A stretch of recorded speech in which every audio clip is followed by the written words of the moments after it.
From Studio 1A in Tampa, Florida, comes a talk show that really feels your pain and tells you like it is.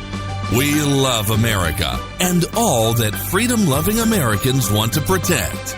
Live from coast to coast and on your radio, it's For the People with Keith Allen. We'll help you survive this thing called life. We're for the people.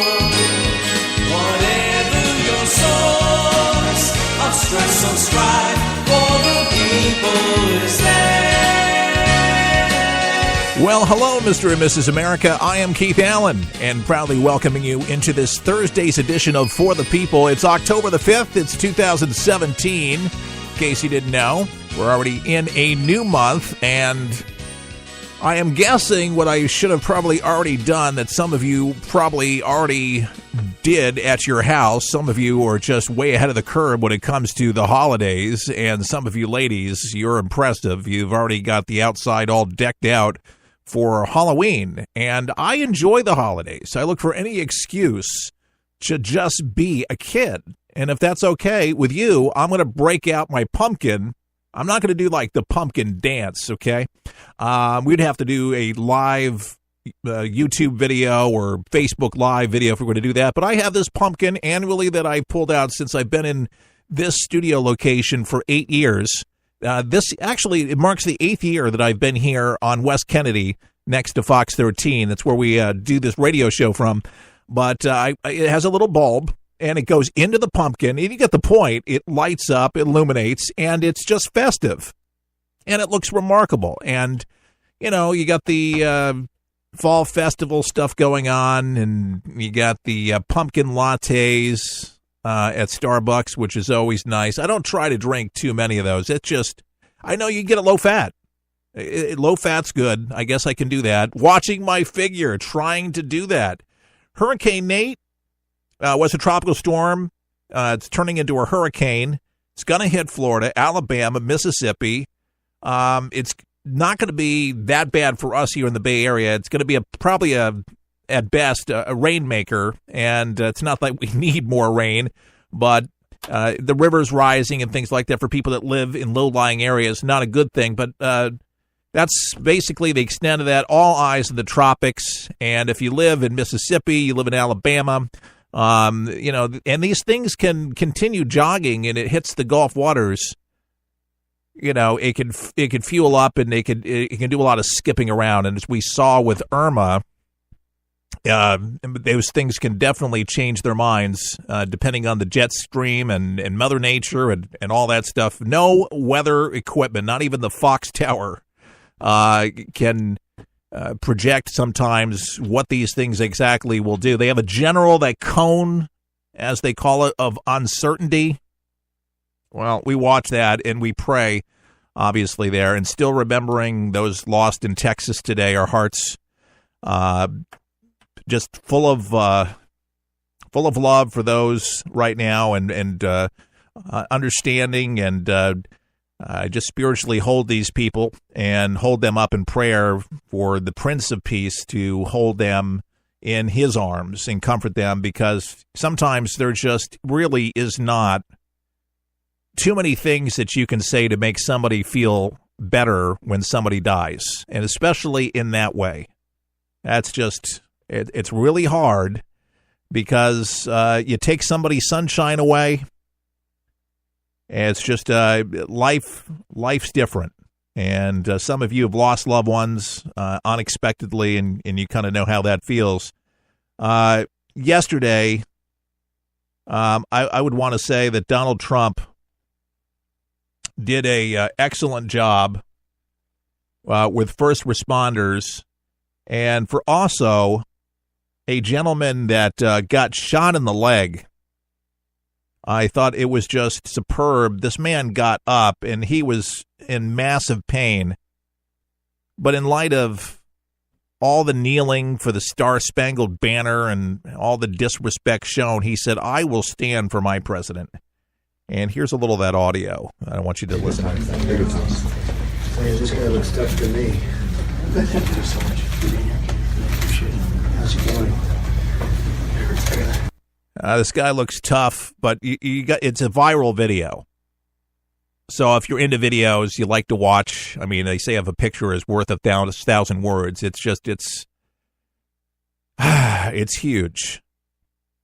And I was really happy to see that. But that is the optics that President Trump needs, and people need to feel our commander-in-chief sympathizing with us and helping out any way that he possibly can. And I know that feds are trying to make some sense out of a senseless tragedy right now. Still nothing really new. Learning a little bit more about his actions, if you will, that there might have been an escape route. But as far as motive right now, everything's speculatory. Nothing's conclusive. Still trying to sort through all of this. This was President Trump yesterday. You may have missed this. Thank you very much, Governor, and we really appreciate that. And I will tell you, the people of Nevada and the extraordinary city have shown the world their incredible character, courage, and resolve. Nevada really is a very, very special place. I'm honored to be here today at the Las Vegas Metropolitan Police Department in the company of heroes. Thank you to our police, our firefighters, and to our first responders, and of course to Sheriff Lombardo. Incredible job you've done. Mayor Goodman. Hello, Mayor Goodman. I couldn't be blocked by anything No, more no, you beautiful cannot. in the world. Senator Heller. Thank you very much. Senator Cortez Masto. Majority Leader. Where is Kevin? Majority Leader. Kevin McCarthy. Adam Laxalt. All of the great congressmen that we have with us today from both parties. We just are very honored that you could be with us. And on behalf of the grateful nation, Melania and I thank each and every one of you in law enforcement. In the depths of horror, we will always find hope in the men and women who risk their lives for ours. The mass murder that took place on Sunday night fills America's heart with grief. America is truly a nation in mourning. I visited the hospital earlier today, where many victims are still recovering from their wounds, and we ask God to ease their suffering and to speed their healing. We pray for the recovery of the injured and those injured officers who so bravely threw themselves into danger when duty called. And we grieve the loss of the law enforcement personnel who were killed in this vicious attack. Many families tonight will go to bed in a world that is suddenly empty. The people they so dearly love were torn away from them forever. Our souls are stricken with grief for every American who lost a husband or a wife, a mother or a father, a son or a daughter. We know that your sorrow feels endless. We stand together to help you carry your pain. You're not alone. We will never leave your side. Here at the police department, we remember one of our own who died this week, Charles Hartfeld. He was a very, very special person. Officer Hartfeld was a proud veteran, a devoted husband, a loving father. His death is a tragic loss for this police force, for the city, and for our great nation. We struggle for the words to explain to our children how such evil can exist, how there can be such cruelty and such suffering. But we cannot be defined by the evil that threatens us or the violence that incites such terror. We're defined by our love, our caring, and our courage. In the darkest moments, what shines most brightly is the goodness that thrives in the hearts of our people.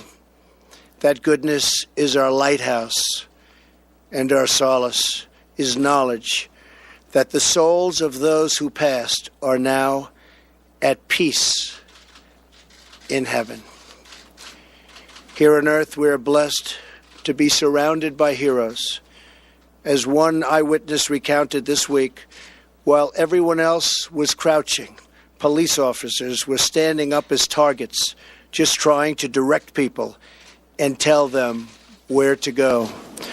The officers were standing up in the line of fire to help those in danger and to find out where those horrible shots were coming from. Words cannot describe the bravery that the whole world witnessed on Sunday night. Americans defied death and hatred with love and with courage. When the word and the worst of humanity strikes, and strike it did, the best of humanity responds. Parents and spouses used their own bodies as shields to protect their loved ones. Americans dashed into a hail of bullets to rescue total strangers. Joining us today are many of the heroes who were here during that horrible moment, that horrible night, including Las Vegas Metropolitan Police Officers Tyler Peterson and Tana Gurley and civilian Aaron Stalker. Officer Peterson was on his second day on the job when the shooting began. I just visited him in the hospital. Within minutes, he joined a group of officers rushing between flying bullets to clear the fairground and save lives. Officer Gurley was off duty attending the concert. Although she was unarmed, as soon as the shooting began, she threw on a yellow police vest and began evacuating victims. And Aaron Stalker, a veteran, rushed to the scene to search for his loved ones, but when he couldn't find them, he began helping every person he could. As he recounts, we used the plastic barriers as gurneys to carry the injured to transportation. I made splints out of whatever I could find and used anything to stop the horrible bleeding. Among the wounded was the mother of Aaron's girlfriend. She is still in the hospital, and we are all pulling for her. To every hero we helped, every hero saved so many lives. And believe me, a grateful nation thanks you. The example of those whose final act was to sacrifice themselves for those they loved should inspire all of us to show more love every day for the people who grace our lives. In the months ahead, we will all have to wrestle with the horror of what has unfolded this week. But we will struggle through it together. We will endure the pain together, and we will overcome together as Americans. May God bless and watch over those who protect us. May God bring healing to the families of the wounded, the injured, and the fallen. And may God bless our great country, America. Thank you very much. Thank you. Thank you, Governor. Thank you very much. President Donald Trump yesterday, Commander-in-Chief, Consoler-in-Chief, Comforter-in-Chief, so many things that a president does, and I thought he executed almost flawlessly. Many people said that they thought that Trump's not going off the teleprompter, sticking to the script, even though he's not the most comfortable reading it, sticking to the script. There was nothing that they could really poke too much fun out of, because sometimes Trump can say some things that ruffle people's feathers, and it wasn't the time to go off script. And I'm glad that he stayed with it, because really it's it's a very tough time for so many people living there in Nevada. And